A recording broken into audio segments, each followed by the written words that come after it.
আসসালামু আলাইকুম। আজকে একটি রান্না শেয়ার করব ইলিশ মাছ দিয়ে কচুরমুখী।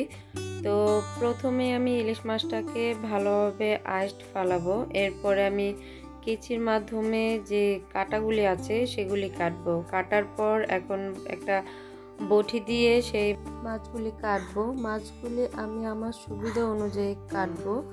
তো এই কাটা শুরু করে দিয়েছি, কাটা অলমোস্ট শেষ।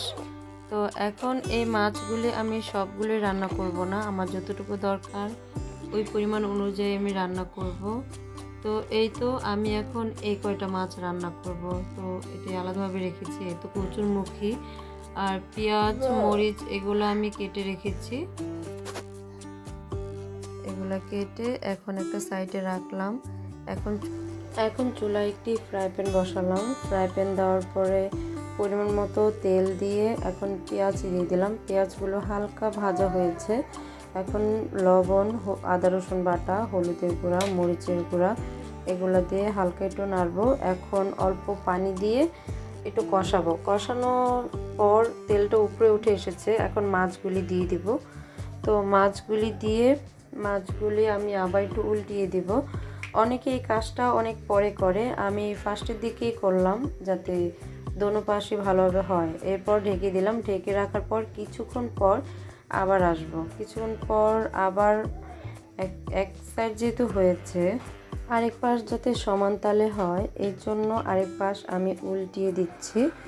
তো এই মাছগুলি উল্টানোর পর আমি আবার ঢেকে রেখে দিব। তো এই তো মাছগুলি উল্টানো শেষ।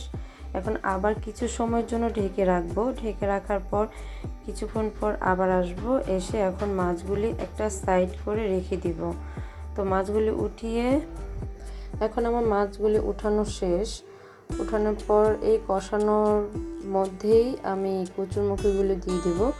কচুরমুখীগুলি দিয়ে ভালোভাবে নাড়বো, ভালোভাবে নেড়ে যাতে প্রত্যেকটা কচুরমুখীর ভিতরে মশলা যায় এর জন্য এখন ঢেকে রেখে দিব। ঢাকনা কিছুক্ষণ পর আবার তুলবো। তোলার পরে আবার একটু নাড়াচাড়া করব। নাড়াচাড়া করার পর আমি আমার পরিমাণ অনুযায়ী আমি পানি দিব এখন, যাতে কচুরমুখীগুলো সিদ্ধ হয় এর জন্য। তো এখন 4টা কাঁচামরিচ দিব। দেওয়ার পর আমি ঢেকে রেখে দেবো। ঢাকনা কিছুক্ষণ পরে আবার উঠাবো। উঠানোর পর মাছগুলি দিয়ে দেবো। মাছগুলি দেওয়ার পর বুঝলাম পানিটা একটু বেশি টেনে গিয়েছে, তাই আবার অল্প একটু পানি দেব। আর লবণটাও একটু কম হয়েছে, লবণ একটু দিয়ে দেব। এই তো এখন ঢাকনাটা ঢেকে একটু পরে উঠিয়ে ফেলবো। এই তো আমার রান্না শেষ। খেতে আলহামদুলিল্লাহ অনেক মজা হয়েছে। আমি খুব সহজভাবে সিম্পলভাবে আপনাদের রান্না করে দেখিয়েছি।